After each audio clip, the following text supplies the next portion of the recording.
Alright, you guys have probably had enough weirdo yas for one day, so I'm gonna let you go. But don't forget to keep on shining and just being you. Mwah.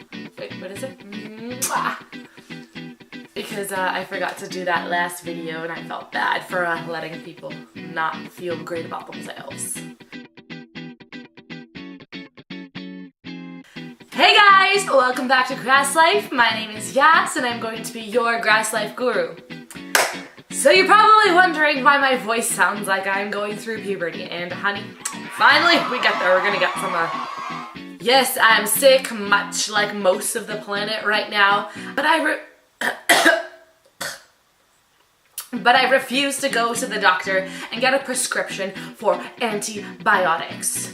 Now let's look at the word antibiotic. Wait, is it this way? Antibiotic? However way I'm gonna put the words here. That's how it's gonna go. Anti, you know, like against, not for, biotic, living things. Why would I want to ingest something that is anti-living things? I am a living thing. I'm pretty sure that I don't want to destroy myself.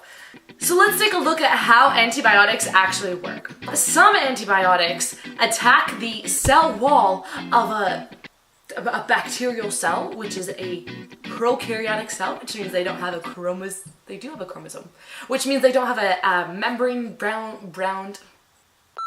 My science is so dusty right now. So they're prokaryotic cells, which means that they don't have a membrane-bound nucleus with their like genetic material in the middle, so it's just kind of like floating around inside the cell. One key difference between bacterial cells and human cells is that bacterial cells have a cell wall, or like a thick layer inside their outside layer, to keep them protected from the outside or keep them from bursting if they get too much water in them. Kind of very similar to a plant cell. So if you don't know much about cells, here's a picture of one. They are the single unit building block of all life basically on Earth. You are made up of thousands and billions and trillions and I don't know if it's that many, but lots and lots of cells. So this peptidoglycan is kind of like peptido, so protein, glycan, sugars.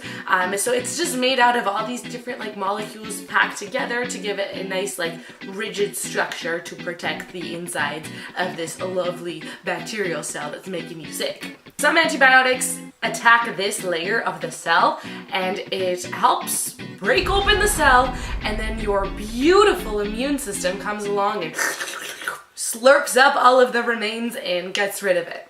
Other antibiotics attack the inside components and machinery of a bacterial cell, which basically prevents the cell from making all of the goodies that it needs to survive.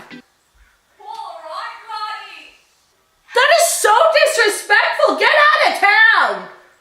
Rude!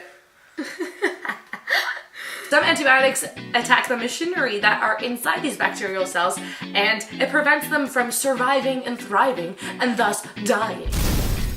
So you think that these bacterial cells are just going to throw up their arms and surrender and completely give up and want to die? Nuh-uh, honey, no sorry, not today.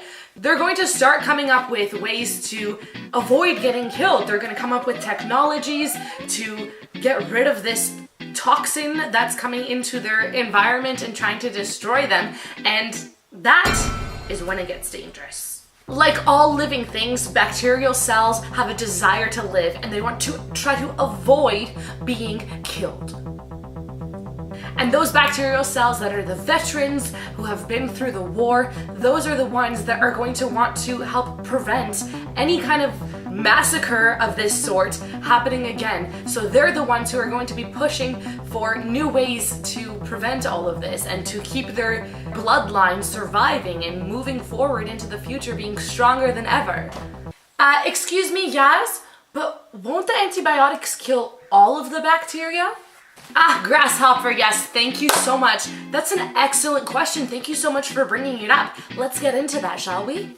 So you've probably heard your doctor say if they've prescribed you any antibiotics that you should take the full duration. Even if you start feeling better, you shouldn't give up. Just keep taking every single pill on time until it's all finished. The reason for this is because if you only take it until you start feeling better, obviously that's the point at which there's not enough bacteria to make you feel sick anymore, so you feel like you're better and you don't need the antibiotics, but there is still kind of like a reservoir of leftover bacteria in your body who have already seen this battle go between the antibiotic and the family cells of this bacteria. That's not good, because the more survivors there are, the more brains they can put together and come up with better technology to become antibiotic resistant. That's something that we want to try to avoid, because hello, you don't want to get sick with these antibiotic resistant bacteria and then like not have a way to destroy them and get better. Like, what do you mean?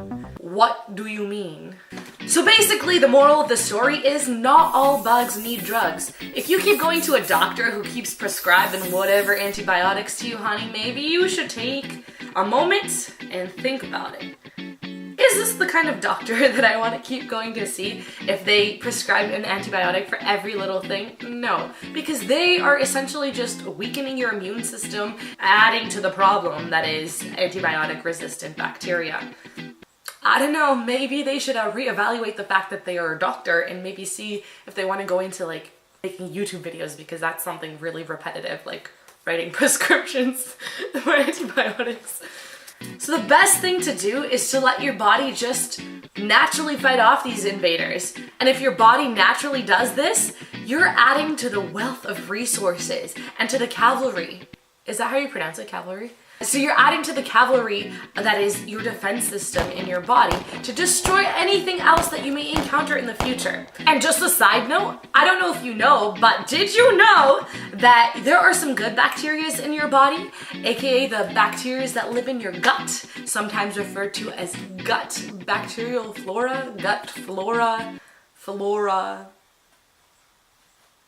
any other word that you might have heard. You don't want to get rid of these shorties. These shorties are there to help you. They're your homies, girl. These are the bacteria that are living in your intestines, and they help break down foods that you've ingested, things like fruits and vegetables and beans and legumes. Legumes and beans are the same thing, but you get the point.